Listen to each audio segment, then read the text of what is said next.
Hey everybody, Type of Dudes here. I'm Joe. We got DT as always, Hollywood, and Felipe. Hey, let's see it. Let's go. Yeah. Oh, you added that. Okay. All right. Let's bring the temperature down. Yeah. It's too hot in here right now. Jeez. Woo! What are we? Anyways, what are we watching? Today we got a fan recommended video.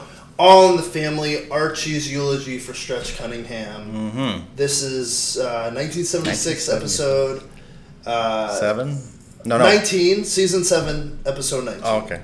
Yeah, so Archie's eulogy for Stretch. I actually haven't. Have you guys seen this clip at all? Never seen it. What kind of name is Stretch? That's definitely an old like 50s nickname. Yeah, Hey, kind of like the Stretch. Stretch. It sounds like a basketball nickname. He's stretching the floor. or baseball. But it sounds like one of those 1955 nicknames, Yeah. like "Hey Buzz" Yeah, like Yeah. Gumshoe Johnson or something. or Biff. Yeah, I was Biff. like, Biff, yeah. Stretch. Hey Stretch. Stretch the floor, Cunningham. Okay. Biff Tannen. And let's go. All right, you guys ready? Yeah.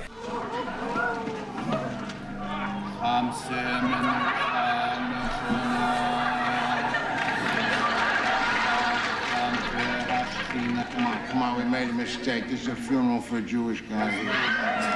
Where's Mr. Moore? Mr. Bunker, I'm so glad you're here. We're just about ready for you. Here's your yarmulke. Wait a minute. What's going on here? I guess Stretch must have been Jewish. Stretch Jewish with a name like Cunningham? Oh, Archie, what's in the name? A Jewish name ain't supposed to have no ham in it.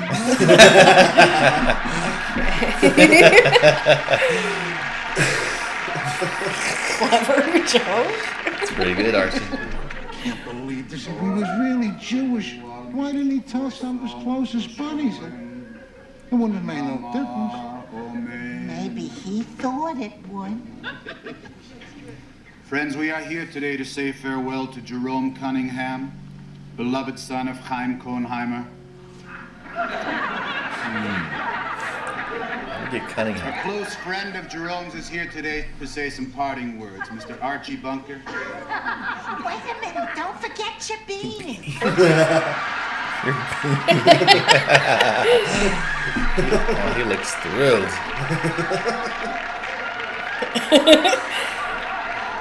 He looks like Spanky from Little Rascals. Don't put your foot in the eye.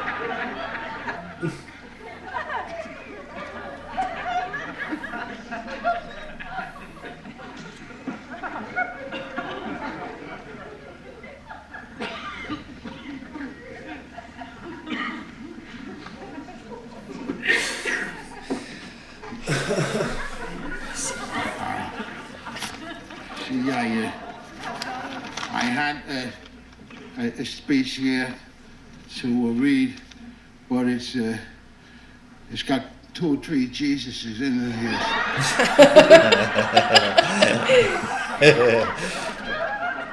Not that there's nothing wrong with that. I mean, after all, Jesus himself was a Jew until his father sat him down and told him no more of that. You could have left that out, Archie. Well, even so, I could use it because it's got heavens in there too, and I don't know if Stretch believed in heaven. And well, even if he did, maybe he wouldn't want to go there because well, it's full of Christians up there, you know. And him being a Jew, maybe he'd be scared to be laying for him up there. It's not going well. I worked shoulder to shoulder with Stretch for 11, 12 years, and I knew him good. Well, not as good as I thought. I wish I'd have knew he was Jewish because there was an awful lot of remarks and jokes passed around a job there, you know. Some of the other guys was great for that, you know. Not that Stretch ever felt bad. He was one of them up guys, you know, one of them uppest guys you ever met. See, he's always laughing, telling jokes himself. Many is Jewish joke he told. Like you told the one about the priest said to the rabbi. You told about the priest said to the rabbi, how come you never eat no ham? And the rabbi says, well, it's against my religion. And the rabbi said to the priest, how come you never go out with a girl? And the priest said, well, that's against my religion. And the rabbi said, you ought to try it, it's better than ham.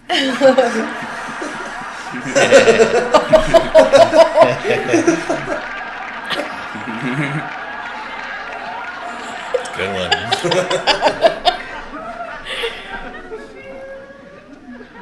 I wouldn't have believed that Stretch was a Jew, you know, because after all, I mean, he wasn't a doctor or a lawyer in the dress business, nothing like that.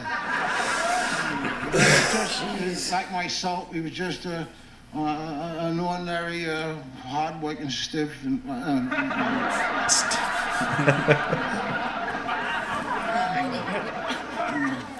hard-working union man. And you could never tell that Stretch was Jewish by looking at his face, and I never seen nothing else. Don't say it. Don't do it. No. Yeah. Like a birth certificate or nothing like that, you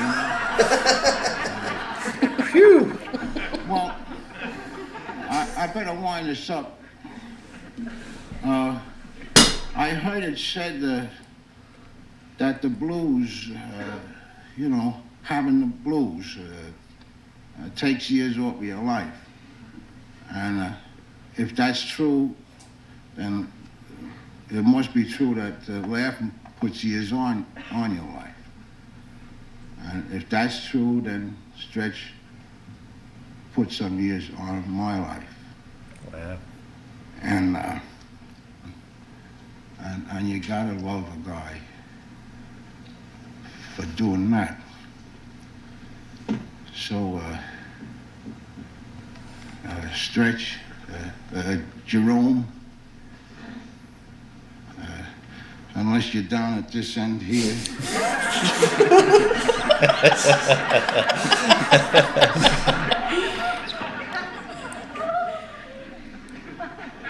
I only wish that while you was living,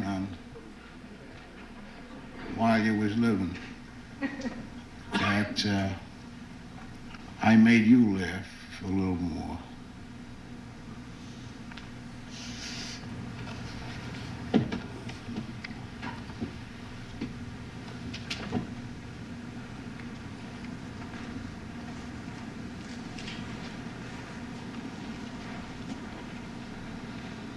Shalom.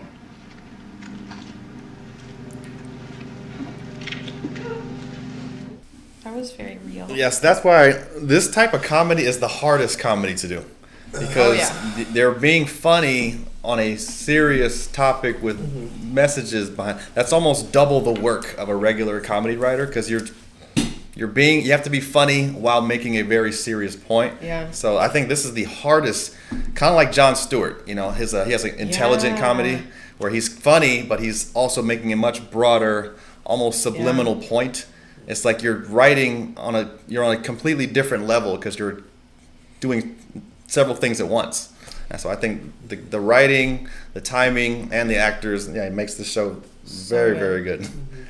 Yeah, and that was an interesting scenario there with the Jewish.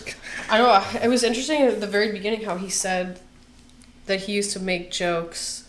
They were making what I assume is offensive jokes in the presence of their friend Stretch about something they didn't know he related to. And it made me think of it makes me think back. I'm like, oh my God, what have I ever said in front of my friends that maybe I didn't know?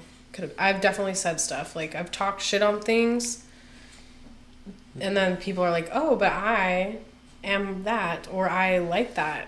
I'm curious if you guys have had. I think that's a normal thing. Like, everybody makes fun of the person who's not there. Yeah. Even among your friend group. Oh, yeah. Like, if Felipe wasn't here, we would just... Not like him specifically. Like, but they were probably making fun of... And I feel left out because I want to laugh. Right. You can't. It's hard. It's hard to insult me because I just would laugh. But it's just that idea. Felipe is a Stretch Cunningham type. You make fun of like him or his type of people, he'll still laugh. I just feel like I guess- that's so funny. But you guys know what I mean. Like, it's always fun because it bonds the people in the room to make fun of someone who's not there. Yeah. But Or make fun of each other. I mean, Or yeah, making fun of his religion in front of him. I mean, I know I make fun I of guess you. like Stretch could have said something. No, just kidding. Yeah.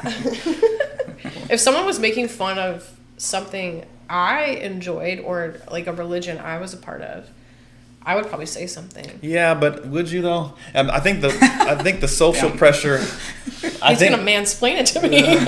Well, let me just put this out there. I think the social pressure of wanting to fit in Yeah. is very strong. That's true. We've all been there. We've all we could have spoken up or we could have made it awkward in the room. But is it just easier to go along? You know, isn't it just easier just to laugh with and be one of the guys? Especially at work. Yeah.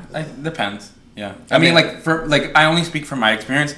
I don't get offended, really, by unless it's really, really deep. You could say something racist about Latinos, and I'd probably think that's hilarious. Right, but what if someone in your presence was making fun of someone other, some other thing? Oh, yeah. Would you be offended on their behalf and say something? Yeah, I think it depends what it is. That's more of a challenge, right? Yeah. I think the social pressure to fit in is... That's a good point. I didn't think about that. They're at work, and he probably wanted to be one of the guys. One of the guys. Yeah, you know, he can't be like, hey, you guys, I'm Jewish. Who wants to Stop making Who those wants to be jokes. that guy, the killjoy that just ruins the whole vibe? No one wants to be that. So I can see how people may not speak up or whatever. I guess maybe I wouldn't. If it was work, I would probably just be like, okay, whatever. Yeah, and so, I mean, I'm sure it happens all the time. Not worth fighting over everything. no. Sometimes. I mean, it depends on what. If it's just, I don't know how you guys feel about jokes. There's, it's one thing to overhear or hear directly a joke about a certain group of people, even if it's not your people, where you're just well, they're making it's a laughy thing. It's a jokey, harmless thing. It's harmless. Yeah. But if they're plotting, hey, let's get this guy and let's, that's different. That's different. Yeah. I think the intent, The heart behind it. Yeah, how much of a deal do you want to make this? If it's just they're just having fun, how badly do you want to just ruin the whole vibe and just come in there with that energy? I don't think Stretch felt like maybe those jokes were trying to harm him because Maybe he would have said something. Right. And Archie ended up being, one of his best friends because he spoke at his funeral, right? And so I think if you take that into account, I don't think there's, harm behind that. And I think a lot of people, they make a decision. They're like, okay, how badly am I offended versus how much fun I'm having with these guys? Yeah. If it goes like this, well, I'm really offended by that. Yeah. But I think in the moment, people make a decision. You could definitely go too far, but if everyone's just joking around, it's like, hey, that's true. But Stretch probably weighed okay, how badly do I want to make this point that I'm offended versus, man, I'm having so much fun with these guys. Is it worth the awkward? He might not have been offended, right? So that's true. I know. Now I'm rethinking my stance because I'm I make horrible jokes all the time, and I do not mind horrible jokes. Yeah.